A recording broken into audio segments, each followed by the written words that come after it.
Salam Bapak Ibu Saudara-saudari yang terkasih, salam kasih damai dan sejahtera. Tuhan memberkati, menyertai dan melindungi kita semua. Sebelum kita memulai kegiatan pertemuan kita untuk bulan keluarga yang menjadi bulan internasional yang dilaksanakan, ada materi yang memang 7 materi nantinya. Pada malam hari ini kita sampai ke katekese pertama. Sebelumnya kita akan masuk ke pengantar. Baik, mari kita berdoa malaikat dalam nama Bapa dan Putra dan Roh Kudus. Amin. Maria diberi kabar oleh malaikat Tuhan, maka ia mengandung dari Roh Kudus. Salam Maria, penuh rahmat, Tuhan sertamu. Terpujilah engkau di antara wanita dan terpujilah buah tubuhmu Yesus.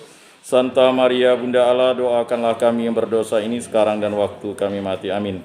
Aku ini hamba Tuhan, terjadilah padaku menurut perkataanmu. Salam Maria, penuh rahmat, Tuhan sertamu. Terpujilah engkau di antara wanita dan terpujilah buah tubuhmu Yesus. Santa Maria Bunda Allah, doakanlah kami yang berdosa ini sekarang dan waktu kami mati. Amin. Sabda sudah menjadi daging dan tinggal di antara kita. Salam Maria, penuh rahmat, Tuhan sertamu. Terpujilah engkau di antara wanita dan terpujilah buah tubuhmu Yesus. Santa Maria Bunda Allah, doakanlah kami yang berdosa ini sekarang dan waktu kami mati. Amin. Doakanlah kami ya Santa Bunda Allah, supaya pantaslah kami menikmati janji Kristus. Marilah kita berdoa. Ya Tuhan, karena kabar malaikat kami mengetahui bahwa Yesus Kristus Putramu menjadi manusia. Kami mohon curahkanlah rahmat-Mu ke dalam hati kami, supaya berkat sengsara dan salibnya kami dibawa kepada kebangkitan yang mulia oleh Kristus Tuhan kami. Amin. Dalam nama Bapa dan Putra dan Roh Kudus. Amin. Bapak Ibu saudara-saudari yang terkasih, setelah pertemuan nanti kita juga diminta untuk berdoa untuk istirahat kekal Bapak Yohanes Ninsi, Bapak Yosef Suada, Bapak Itabil, Ibu Maria Sarika, Ibu Laurencia Kamon, Adik Lucia Libau, Ananda Felicitas Abdianti, Ananda Veronica Anugrah Meletia. Kemudian yang kedua, pelajaran kerja untuk Sihol Sagam Sitompul. Kemudian yang ketiga, kesehatan keluarga Bapak Ambrosius dan seluruh anggota lingkungan Santo Rupinus. Kemudian yang keempat, tugas belajar Joyce dan anak-anak Santo Rupinus yang menghadapi ulangan dan ujian pada masa sekarang. Semoga Joyce dan anak-anak di lingkungan Santo Rupinus dapat naik kelas dan lulus dan masuk ke sekolah yang mereka inginkan dan menjadi masa depan mereka. Sebelum kita memulai kegiatan kita malam hari ini, mari kita lagu pembukaan. Lagu pembukaan Haleluya 107.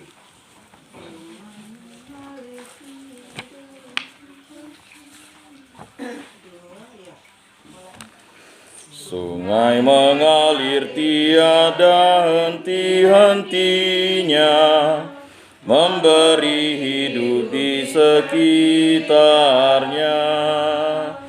Tuhan melimpahkan rahmat-Nya bagi yang percaya kepadanya. Ya Tuhan Allah, limpahkan kasih sayang-Mu bagaikan air sungai abadi, agar segarlah hidup kami, tiada akan layu selamanya. Dalam nama Bapa dan Putra dan Roh Kudus. Amin. Semoga kasih karunia Allah Bapa, cinta kasih Yesus Kristus dan persekutuan Roh Kudus selalu beserta kita sekarang dan selama-lamanya. Bapak Ibu saudara-saudari yang terkasih, para umat lingkungan Santo Rupinus wilayah 2 Paroki Bunda Maria Jeruju, Keuskupan Agung Pontianak. Pada malam hari ini kita akan masuk ke dalam materi, di mana materi ini adalah materi sedunia, yaitu kasih keluarga, panggilan dan jalan kekudusan. Jadi kita akan mendalami materi ini selama 4 kali pertemuan. Pada hari pertama atau pertemuan pertama ini, kita akan bersama-sama memahami apa yang diinginkan. Pada hari ini juga bertepatan dengan Hari Raya Pesta Santa Perawan Maria, Bunda Gereja. Bapak Ibu saudara-saudari yang terkasih, pada bulan keluarga nanti yang akan harinya akan dimulai, sebenarnya mulai pada bulan Juni ini untuk memberikan bahan-bahan katekesinya. Tetapi nanti akan ada tanggal 22, 23, 24, 25, 26, sepekan kita akan melaksanakan itu. Setelah itu dilanjutkan nanti ada tanggal 24 Juli itu hari Opa Oma. Nah, Bapak Ibu Saudara-saudari yang terkasih, pada tanggal 19 Maret 2021 tepat pada pesta Santo Yusuf dan tepat 5 tahun diumumkannya seruan apostolik Amoris Laetitia, Paus Fransiskus mencanangkan tahun keluarga Amoris Laetitia ya, yang akan ditutup dalam pertemuan keluarga sedunia ya, ke-10 di Roma 22 sampai 26 Juni 2022. Pertemuan ini seharusnya diselenggarakan pada tahun 2021, namun karena alasan pandemi, pertemuan ini kemudian diundur ke tahun 2022, yaitu tahun ini. Nah, dalam pesan videonya, nanti akan dibagikan di lingkungan, pesan videonya, Paus Fransiskus menetapkan bahwa pertemuan keluarga sedunia ke-10 akan mengambil tema kasih keluarga, yaitu panggilan dan jalan kekudusan. Paus juga mengajak bahwa semua keluarga dapat mengikuti pertemuan keluarga sedunia ini dengan cara mengadakan pertemuan di tingkat kuskupan dengan memanfaatkan bahan-bahan yang sudah dipersiapkan oleh Kuskupan Roma. Jadi ada 3 bahan sebenarnya, tetapi yang kita akan sampaikan ke lingkungan adalah bahan yang ini ya, panggilan dan jalan kekudusan. Sejalan dengan itu, di dikasteri untuk awam, keluarga dan hidup juga telah membuat website yang berisi tema, logo, materi, katekese, persiapan, serta agenda pertemuan keluarga sedunia ke-10. Seluruh acara kongres teologi, pastoral, dan perayaan juga akan disiarkan secara online. Dengan cara seperti ini, dikasteri berharap bahwa pertemuan keluarga sedunia 10 ini dapat diikuti oleh semua keluarga di seluruh dunia.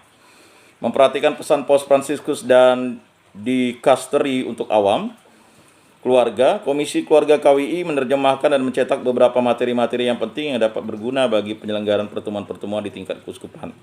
Tema-tema ini dapat disatukan pula dengan proses sinode yang sedang berlangsung di kuskupan. Masa pandemi dan persiapan sinode ini menjadi masa yang tepat bagi gereja juga untuk merenungkan karya pastoral keluarga di kuskupan dan paroki. Bahwa pastoral keluarga merupakan panggilan untuk berjalan bersama antara keluarga, para gembala, dan komunitas gereja. Di atas semua, pastoral keluarga itu sangat vital dan penting karena keluarga adalah akar dari hidup gereja dan masyarakat. Jadi Bapak Ibu, selamat mempersiapkan, semoga keluarga kudus mendoakan kita selalu, berkat Tuhan. Monsinyur Christophorus Triharsono, Ketua Komisi Keluarga Konferensi Wali Gereja Indonesia.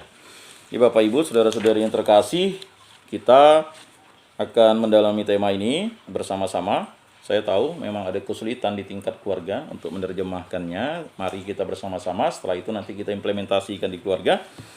Boleh kita membaca lagi, nanti di grup akan dikirim. Tetapi sebelum dibagikan di grup-grup, biasanya hanya sekilas saja. Makanya kita membuat pertemuan ini bertepatan dengan pertemuan kita yang tinggal 4 kali pertemuan untuk menghabiskan ya agenda ibadat dan arisan kita pada lingkungan kita. Baik, mari kita dengarkan pesan video pertemuan keluarga sedunia yang ke-10, tetapi ini di-translate untuk kita oleh Paus Fransiskus ya. Saudara-saudari terkasih, pertemuan keluarga sedunia akan dilaksanakan di Roma pada bulan Juni 2022. Tema pertemuan itu adalah kasih keluarga, panggilan dan jalan kekudusan. Setelah diundur 1 tahun karena pandemi, ada keinginan besar untuk mengadakan pertemuan kembali dalam pertemuan-pertemuan sebelumnya. Sebagian besar keluarga berada di rumah dan melihat pertemuan ini sebagai sesuatu yang jauh.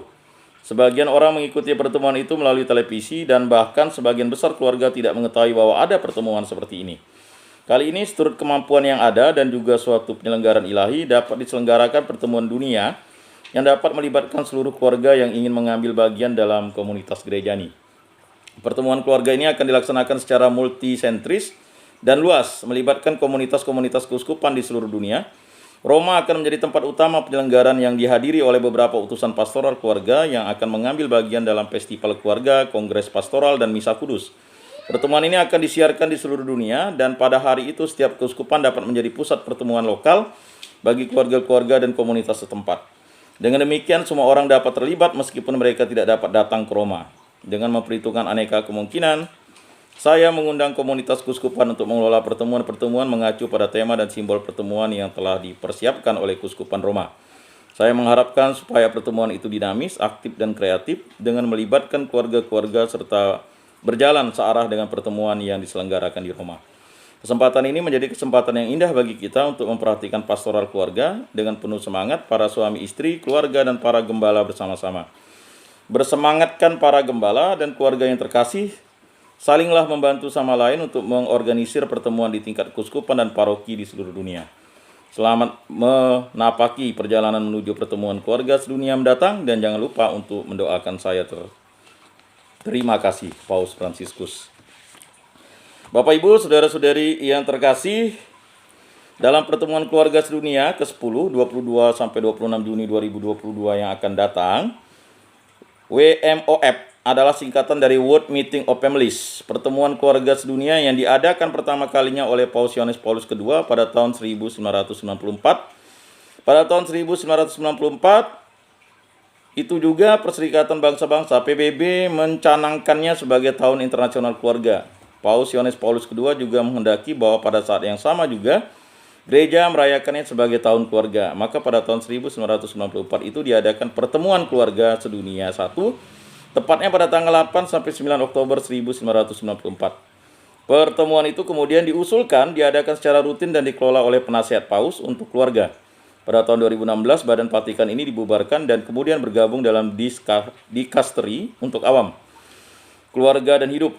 Sejak tahun 1994 itu, pertemuan keluarga sedunia secara rutin diadakan setiap 3 tahun sekali di beberapa tempat di dunia. Acara pertemuannya kurang lebih sama, yaitu diawali dengan Kongres Teologi Pastoral dan diakhiri dengan kehadiran Paus dalam malam festival keluarga sampai pada penutupan dalam perayaan Ekaristi Agung. Lalu ada rentetan pertemuan keluarga sedunia. Yang pertama adalah pertemuan keluarga sedunia pertama tahun 1994 di Roma, Italia. Tema, Keluarga Jantung Hati Peradaban Kasih. Pertemuan ini dirayakan sebagai bagian dari Tahun Keluarga. Mungkin Bapak Ibu yang pada waktu itu sudah berkeluarga tahun 1994 pasti sudah mendapatkan beritanya ya. Kemudian pertemuan keluarga sedunia yang kedua tahun 1997, jadi 3 tahun sekali, di Rio de Janeiro, Brasil. Tema keluarga, anugerah dan komitmen harapan bagi kemanusiaan. Nah, bagi yang sudah berkeluarga tahun 1997, ya pasti bisa memahami itu ya. Di kita waktu itu lagi ada musibah ya waktu itu. Tahun 97 itu kita tahu ada kejadian yang ya sangat memilukan lah bagi kita. Kemudian ada pertemuan keluarga sedunia ketiga tahun 2000 di Roma, Italia. Tema anak-anak musim semi keluarga dan masyarakat. Pertemuan ini dirayakan sebagai bagian dari Jubileum Agung 2000. Nah, pada tahun itu luar biasa. Ada jubileum tahun 2000 itu, kami masih mudika waktu itu. Wah, senang diikutkan dalam beberapa kegiatan rohani. Ya, mungkin Bapak Ibu yang juga sudah berkeluarga pada waktu itu juga mendapatkan kesan yang luar biasa. Kemudian pertemuan keluarga sedunia keempat tahun 2003 di Manila, Filipina. Tema keluarga Kristen, kabar gembira bagi milenium ketiga. Paus Yohanes Paulus II hadir melalui siaran televisi. Nah, pada waktu itu juga kaum muda diajak ke Filipina. Dan beberapa kawan-kawan saya itu berangkat ke Filipina ya untuk mengikuti itu. Berikutnya pertemuan keluarga sedunia yang kelima tahun 2006 di Valencia, Spanyol. Nah, tema meneruskan iman dalam keluarga. Nah, pada waktu itu tahun 2006 ya bagi yang sudah berkeluarga ya sungguh luar biasa. Dan tepatnya juga pada saat itu saya juga sudah berkeluarga waktu itu. Ya, 9 Juli 2006. Dan pertemuan keluarga sedunia ke-6 tahun 2009 di Meksiko. Meksiko, tema keluarga, guru, nilai-nilai kemanusiaan dan Kristiani. Paus Benediktus ke-16 menghadiri pertemuan melalui siaran televisi. Berikutnya pertemuan keluarga sedunia ke-7 tahun 2012 di Milano, Italia. Tema keluarga, kerja, dan pesta. Selanjutnya pertemuan keluarga sedunia ke-8 tahun 2015 di Philadelphia, Amerika Serikat. Tema kasih adalah perutusan kami, keluarga sungguh hidup. Ya. Kemudian pertemuan keluarga sedunia ya, yang ke-9 tahun 2018 di Dublin, Irlandia. Injil keluarga sukacita bagi dunia. Ini luar biasa ya bisa di Dublin. Kita tahu di Irlandia itu ya Katoliknya garis keras ya. Tetapi bisa diadakan. Itu untuk menetralisir apa yang terjadi di Dublin ya. Kita tahu di Irlandia itu ya sering terjadi kekerasan karena masalah dogma. Nah, berikutnya seharusnya di tahun 2021, tapi karena pandemi ya, akhirnya ya pertemuan keluarga sedunia ke-10 tahun 2022 di Roma, Italia, tema kasih keluarga, panggilan dan jalan kekudusan. Baik Bapak Ibu saudara-saudari yang terkasih ya. Jadi pada tahun ini mari kita mempunyai tema kasih keluarga, panggilan dan jalan kekudusan. Nah, ini yang kita harus hadapi, dan kita bagi yang ingin berkeluarga tahun 2022 ya, inilah moto temanya ya. Baik, mungkin nanti akan ada logo ya, itu yang akan menjadi logo yang akan ya World Meeting Families ya di Roma tahun ini tanggal 22 sampai 26 Juni. Logo pertemuan keluarga sedunia 10 ini diinspirasi dari bentuk opal dari pilar-pilar yang terdapat di lapangan Santo Petrus.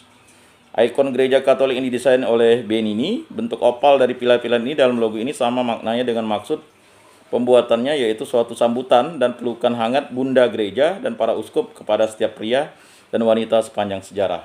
Maka tepatlah pada hari pesta Santa Perawan Maria, Bunda Gereja pada hari ini yang kita peringati. Setelah kemarin kita hari raya Pentakosta, pada hari ini kita merayakan hari pesta Santa Perawan Maria, Bunda Gereja. Di bagian atas logo tersebut tampak beberapa figur orang yang ada di atas kopula gereja dengan salib tergantung di atas. Berikutnya figur-figur itu menggambarkan para suami, istri, anak-anak, kakek, nenek, dan cucu-cucu. Maka tahun keluarga ini luar biasa ya. Mereka mengingatkan kita akan gambaran gereja sebagai keluarga dari keluarga-keluarga sebagaimana dikatakan dalam Amoris Laetitia ya, AL artikel 87. Di mana pengalaman kasih dalam keluarga menjadi kekuatan utama hidup gereja. Ya, AL artikel 88. Salib Kristus yang menjulang ke langit dan tembok pelindung ditegakkan oleh keluarga-keluarga yang merupakan batu-batu hidup bangunan gereja. Di bagian kanan, di sepanjang garis opal atas, kita melihat sebuah keluarga yang mempunyai posisi yang sama seperti patung para kudus di kolumna lapangan Santo Petrus. Mereka mengingatkan kepada kita bahwa panggilan kekudusan itu merupakan panggilan bagi semua orang. Figur-figur itu mau menunjukkan kepada kita bahwa sangatlah mungkin menjadi kudus dalam hidup sehari-hari. Keluarga yang ada sebelah kiri yang nampak di belakang kopula menunjukkan keluarga-keluarga non-Katolik, jauh dari iman dan di luar gereja, yang sedang melihat dari luar peristiwa yang sedang berlangsung di gereja. Gerejawi selalu melihat mereka dengan penuh perhatian. Kita juga dapat mencermati bagaimana para figur itu bergerak ke arah kanan. Mereka adalah keluarga yang bergerak dan berjalan keluar, keluarga yang tidak sibuk dengan dirinya sendiri. Mereka pergi menjumpai keluarga-keluarga lain dan membagi pengalaman belas kasih Allah kepada mereka.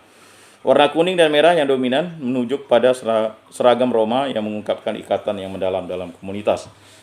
Nah, nanti kita akan melakukan aksi untuk mengunjungi keluarga-keluarga, terutama di lingkungan Santo Rupinus ini yang mungkin kurang aktif. Mengapa? Kita kunjungi, kita dengarkan sharingnya, mengapa dia tidak aktif, alasannya mengapa, mungkin terlalu sibuk, atau mungkin ya sudah, ya kita doakan supaya hubungan keluarganya menjadi harmonis kembali ya. Tiada yang mustahil ya. Mungkin dengan kunjungan kita akhirnya dia tersentuh dan dia mau mengampuni istri atau suaminya, mengampuni anak-anaknya ya. Jadi kita bersatu padulah mengampuni adik, abang, kakak ya. Karena banyak keluarga tercerai berai itu gara-gara masalah sepele mungkin ya. Harga diri, harta, tahta, wanita, pria, ya kan? Mungkin kekuasaan dan lain sebagainya. Dan itu juga mungkin yang akan membuat keluarga-keluarga di sekitar kita ini kembali untuk mengingat cinta kasih Allah begitu luar biasa kepada keluarga-keluarga. Baik. Lalu lukisan resmi pertemuan keluarga sedunia yang ke-10 yang nanti juga akan ditampilkan di grup. Ya, itu luar biasa. Itu rahasia ini besar. Lukisan resmi pertemuan keluarga sedunia ke-10 karya P. Marco Ipan Rupnik. Jadi itu ada artinya. Lukisan ini dibuat oleh P. Marco Ipan Rupnik, seniman, teolog dan direktur Centro Aleti. Lukisan ini menjadi ikon resmi pertemuan keluarga sedunia ke-10 yang akan diadakan tanggal 22 sampai 26 Juni 2022 di Roma. Lukisan ini berukuran 80 cm x 80 cm. Ini dilukis dengan menggunakan cat vinil yang dipoleskan di atas kanvas kayu dan didominasi warna hangat atau merah. Lukisan itu diberi tema rahasia ini besar. Lukisan ini memotret kisah perjamuan perkawinan di Kana yang di Galilea. Di bagian kiri lukisan tampak sepasang suami istri yang berada di balik tirai. Tampak juga seorang pelayan yang sedang menuangkan anggur. Pelayan itu adalah Santo Paulus, yang sering muncul dalam ikon kuno Kristen. Tangan kanan pelayan itu membuka tirai sambil berseru, "Rahasia ini besar, yang kumaksudkan adalah hubungan Kristus dengan gereja." Efesius 5 ayat 32. Lukisan ini mengungkapkan bagaimana cinta sakramental antara pria dan wanita menjadi cermin dan perwujudan dari kasih dan kesatuan yang tak terpisahkan antara Kristus dengan gereja. Yesus memberikan darahnya untuk gereja. P. Rupnik menjelaskan bahwa di Kana, melalui perubahan air menjadi anggur, terbukalah cakrawala sakramen, di mana anggur diubah menjadi darah Kristus. Dalam lukisan itu, Paulus sesungguhnya sedang menuangkan darah sang mempelai pria ke dalam piala. P. Rupnik menegaskan, saya berharap bahwa melalui lukisan sederhana ini kita dapat memahami bahwa bagi kita orang Kristiani, keluarga adalah wujud dari sakramen perkawinan, dan kenyataan itu mengubah seluruh maknanya karena sebuah sakramen selalu membawa perubahan. Pada dasarnya di dalam perkawinan Kristen, cinta suami istri dirubah karena mengambil bagian dalam kasih Kristus dengan gereja. Dalam hal ini perkawinan mempunyai dimensi gerejawi dan tidak dapat dipisahkan dari gereja. Bapak Ibu, saudara-saudari yang terkasih, yaitu pengantar untuk kita memahami bahwa tahun keluarga itu penting. Bagi keluarga-keluarga yang sudah menerapkan teladan cinta kasih keluarga kudus dari Nazaret, pertahankanlah keluarga Anda dengan doa, dengan firman, dengan usaha dan pelayanan yang baik dan benar, dengan iman dan takwa kepada Allah Tritunggal Maha Kudus, dengan tabah dan setia mengikuti jalan salib Kristus. Jika Anda tergoda dengan perempuan lain, laki-laki lain, ya jelas dalam Injil Matius itu, kalau kita saja melihat perempuan dan menginginkannya, kita sudah berzina dalam hati. Luar biasa tuh. Maka kata Yesus, congkillah matamu, ya kan, potonglah tanganmu, penggalah kakimu jika itu menyesatkan kamu. Jangan sampai kita masuk ke dalam neraka dalam keadaan utuh, ya kan? Nah itu, bayangkan tuh, itu tegas sekali ya. Jadi kalau perzinahan itu hukumannya adalah neraka. Ya itu bukan kata saya, kata Yesus. Ya kalau Anda mau buka, Bapak Ibu mau buka, silakan di Matius itu. Maka kalau orang sudah tahu kalau berzina itu ya hukumannya neraka, maka bertobatlah. Ya. Terima sakramen tobat, hubungan Anda, relasi pasti dipulihkan kembali. Bayangkan kata Yesus, ya, apalagi melakukan perzinahan. Ya, jika kamu ya kan menceraikan istrimu kecuali karena zina, maka kalau yang zina itu memang harus diceraikan. Ya kan? Tapi kalau dia sakramen perkawinan tidak boleh diceraikan. Apa yang dipersatukan Allah tidak boleh diceraikan oleh manusia. Nah, ini tegas memang ya dinyatakan dalam pertemuan keluarga sedunia ini sebagai suatu panggilan dan bagaimana kita mempertahankan keluarga kita. Apapun yang terjadi ya terpuruknya istri atau suami mungkin karena godaan dunia, iblis atau hawa nafsu. Jadi ada 3 oknum di situ. Tetaplah kita mempertahankan perkawinan itu. Saya waktu itu ada sekitar 2 tahun ya. Saya dituduh membuat aturan ya, jika dia menceraikan istrinya, dia harus berhenti dari suatu lembaga keuangan. Lalu dia salahkan saya, padahal saya bilang, saya ini ingin mempertahankan keluargamu, kan begitu. Lalu akhirnya saya minta tolong istri saya, karena kebetulan istrinya itu curhat, ya udah. Puji Tuhan, kita doakan 2 tahun ini udah akur ya. Jadi tidak bisa menyelesaikan urusan rumah tangga orang itu tidak dengan doa dan firman, kemudian usaha yang baik dan pelayanan yang baik dan benar, kan begitu. Jadi kita doakan dan harus ada usaha. Tapi kalau kita biarkan terus mereka tersesat dan tidak pernah kita memberikan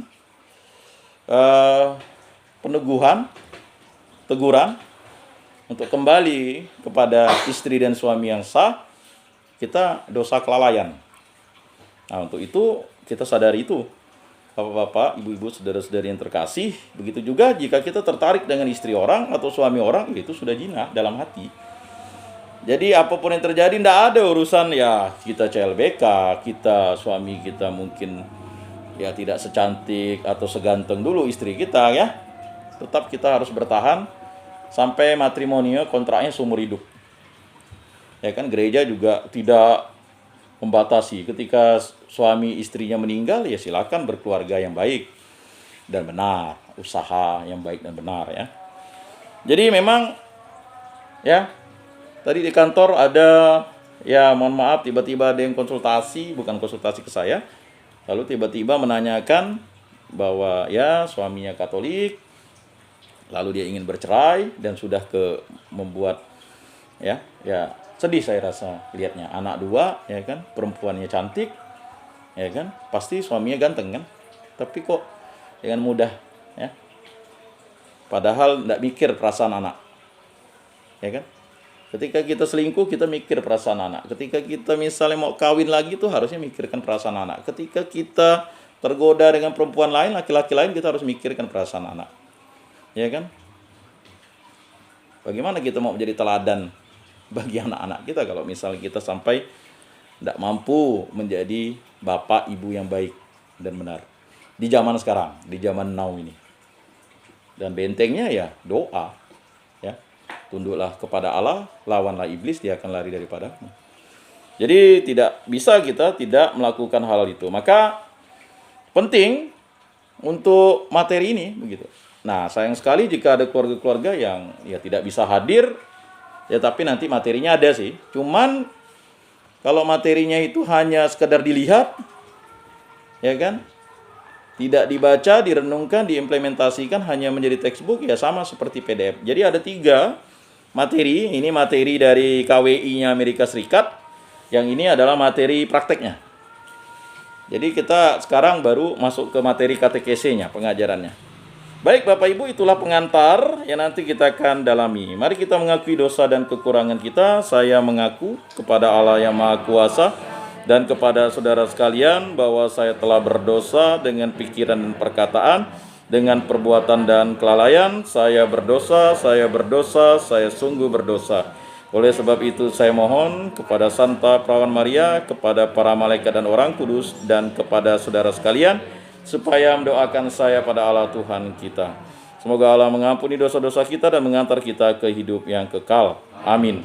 Tuhan kasihanilah kami, Tuhan kasihanilah kami, Kristus kasihanilah kami, Kristus kasihanilah kami, Tuhan kasihanilah kami, Tuhan kasihanilah kami. Marilah kita berdoa. Allah Tritunggal yang Maha Kudus, kami berkumpul di rumah Bapak Ambrosius dan istrinya dan juga anak-anaknya ini untuk berdoa bagi keluarga kami pribadi lepas pribadi masing-masing, agar kami tetap setia dalam sakramen perkawinan, dalam untung dan malang, sehat dan sakit, suka dan duka. Kami ingat bahwa Engkaulah yang mempersatukan kami sehingga kami dapat membentuk keluarga. Kami juga berdoa untuk istirahat kekal Bapak Yohanes Ninsi, Bapak Yosef Suwada, Bapak Itabil, Ibu Maria Sarika, Ibu Lorencia Kamon, adik Lucia Libau, Ananda Felicitas Abdianti, Ananda Veronica Anugrah Melitia yang telah Engkau panggil. Semoga mereka berbahagia dalam kerajaan-Mu. Kami juga berdoa bagi menantu di keluarga ini, Bapak Sihol Sagam Marulam Sitompul, agar lancar dalam usahanya, dalam bidang kerjanya, di bisnisnya di kontraktor, dan juga usahanya yang lain. Begitu juga istri dan anak-anaknya. Begitu juga keluarga ini mohon agar diberikan kesehatan, kekuatan, harapan, iman yang kuat, agar dapat hidup rukun, damai, dan sejahtera. Dan semoga keluarga di lingkungan Santo Rupinus selalu saling sapa, saling menguatkan, saling mengingatkan, dan saling harmonis, dan selalu hidup rukun, damai, dan sejahtera. Dan juga berdoa bagi Joyce dan seluruh anak di lingkungan Santo Rupinus yang sedang menghadapi ulangan, ujian, agar mereka dapat berhasil melaksanakan ujian ulangan baik di tingkat PAUD, SD, SMP, SMA, perguruan tinggi, agar mereka berhasil sukses dalam pelajaran, semuanya demi kemuliaan-Mu. Mohon ini kami serahkan ke perantaran Tuhan kami Yesus Kristus yang hidup dan beraja dan sepanjang segala masa. Amin.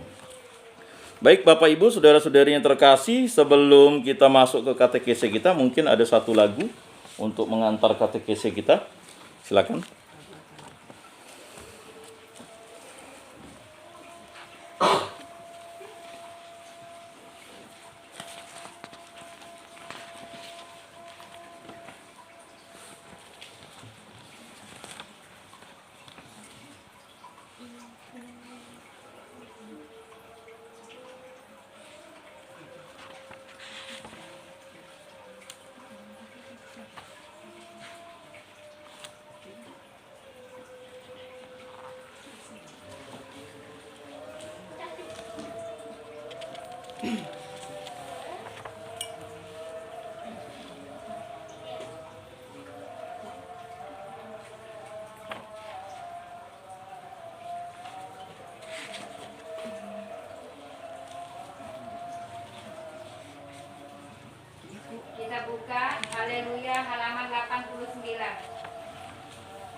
Halaman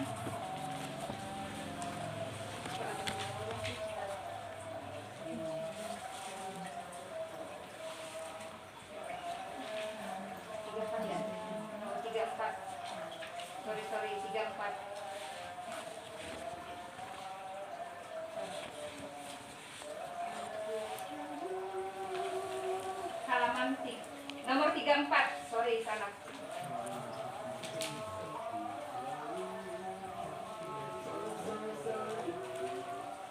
Aku selalu bergembira melaksanakan tugasku, waktu suka, waktu duka, tetap aku kerjakannya. Aku dipanggil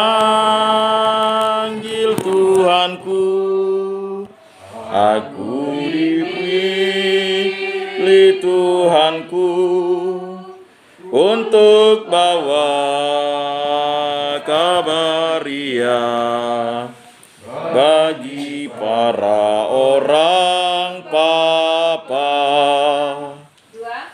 Aku ingat sabda Tuhan mengatakan kepadaku, kamulah garam dunia, kamulah terang dunia. Aku dipanggil Tuhanku, aku dipilih Tuhanku untuk bawa kabar Dia bagi sekalian orang.